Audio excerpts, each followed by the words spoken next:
Other houses chose dragons, krakens and lions for their sigils.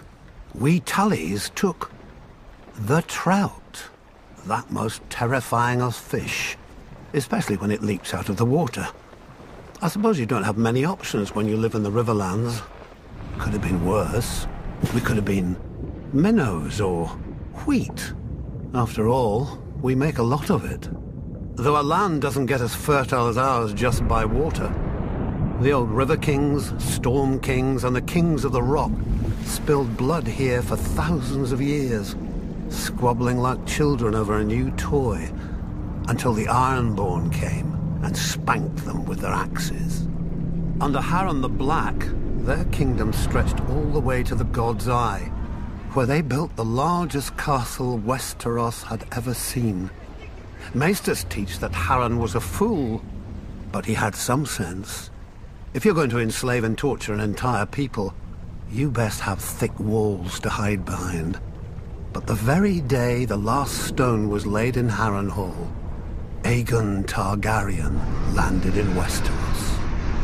As soon as he saw Aegon's host on the horizon, my ancestor Edmund led the mass desertion of riverlords to Aegon's side.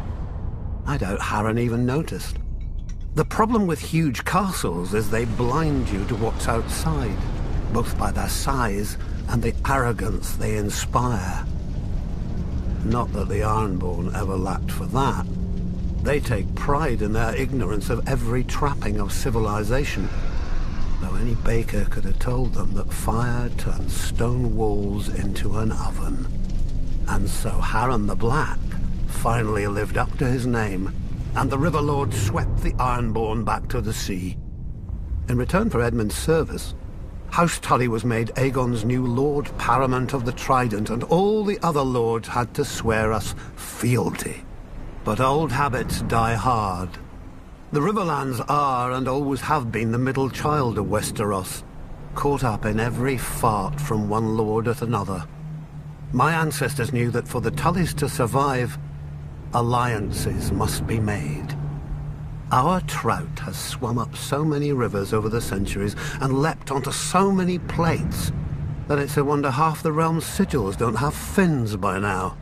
Thus, every Tully child is taught family, duty, honor. The Tully words, and pains in the Tully arse. When I returned from the War of the Ninepenny Kings, people called me Sir Brynden. But my older brother Hoster called me Engaged. A great match with a very rich house, to be sure, but I just fought and killed a great deal of men and had no desire to be told when and whom to marry. I broke ties with him, earning the name Blackfish along with my personal sigil, a much more intimidating black trout. I was too stubborn at the time to realize that while other houses fight with swords, House Tully fights with marriages. Then my niece Catelyn's betrothal to Brandon Stark drew us into the war against the Mad King, while my other niece Lysa's betrothal to Jon Arryn cemented the rebellion. If I'd have obeyed my older brother earlier, we'd have had the largest navy in Westeros with us then as well, and our victory would have been swift. Of course, I never mentioned this fact to my brother. He'd have taken it as an apology. My brother is dead now, and my nephew Edmure rules in Riverrun, God's help us. A trout that can't tell the worm from the hook. But he is a Tully, and he is unmarried, and there is a war. We all know how this story ends. Maybe she'll be beautiful. Maybe she'll be rich.